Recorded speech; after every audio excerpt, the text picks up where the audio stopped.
चुनाव आयोग ने देश के 4 बड़े राज्यों पश्चिम बंगाल, असम, केरल और तमिलनाडु, साथ ही एक यूनियन टेरिटरी पुडुचेरी में होने वाले विधानसभा चुनावों की तारीखों का ऐलान कर दिया है। रविवार को विज्ञान भवन में आयोजित प्रेस कॉन्फ्रेंस में चुनाव आयोग ने इन 4 राज्यों के साथ केंद्र शासित प्रदेश पुडुचेरी के चुनाव कार्यक्रम की भी घोषणा की है।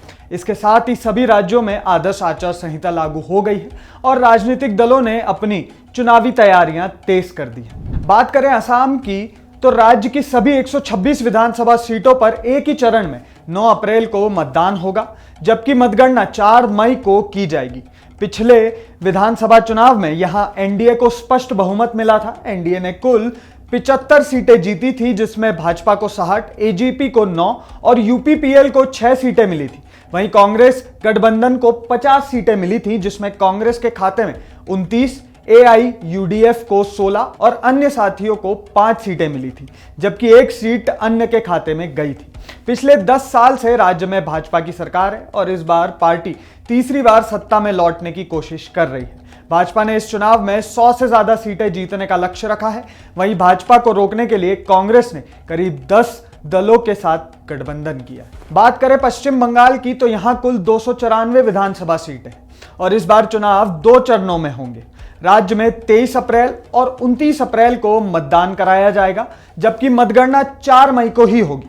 पिछले चुनाव में ममता बनर्जी के नेतृत्व वाले टीएमसी गठबंधन ने बड़ी जीत दर्ज की थी।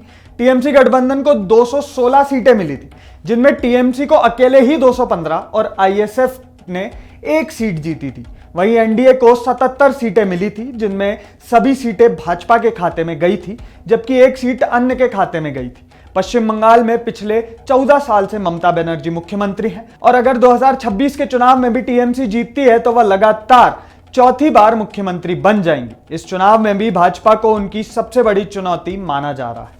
तमिलनाडु की बात करें तो यहां 264 विधानसभा सीटों के लिए एक ही चरण में 23 अप्रैल को मतदान होगा और 4 मई को नतीजे आएंगे। पिछले चुनाव में डीएमके गठबंधन ने बड़ी जीत हासिल की थी।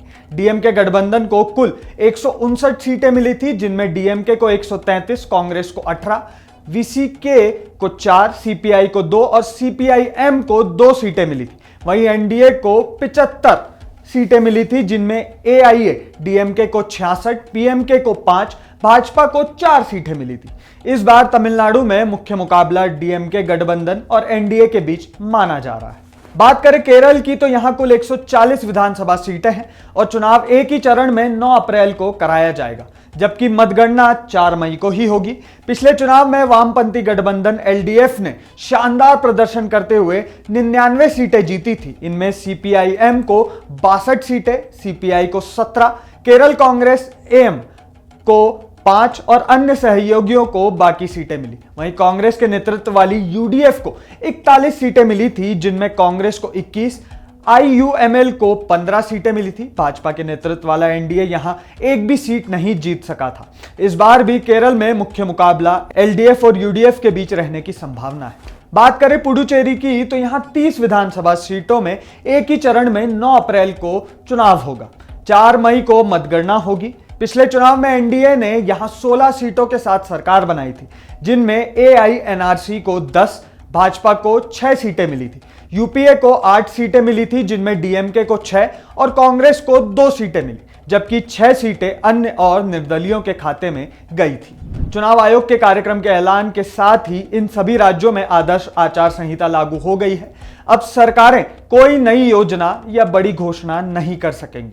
आने वाले दिनों में सभी राजनीतिक दल अपने चुनाव प्रचार को और तेज करेंगे और पूरे देश की नजर अब इन राज्यों के चुनावी मुकाबले पर टिकी रहेगी। अभी के लिए इस खबर में बस इतना ही। नमस्कार।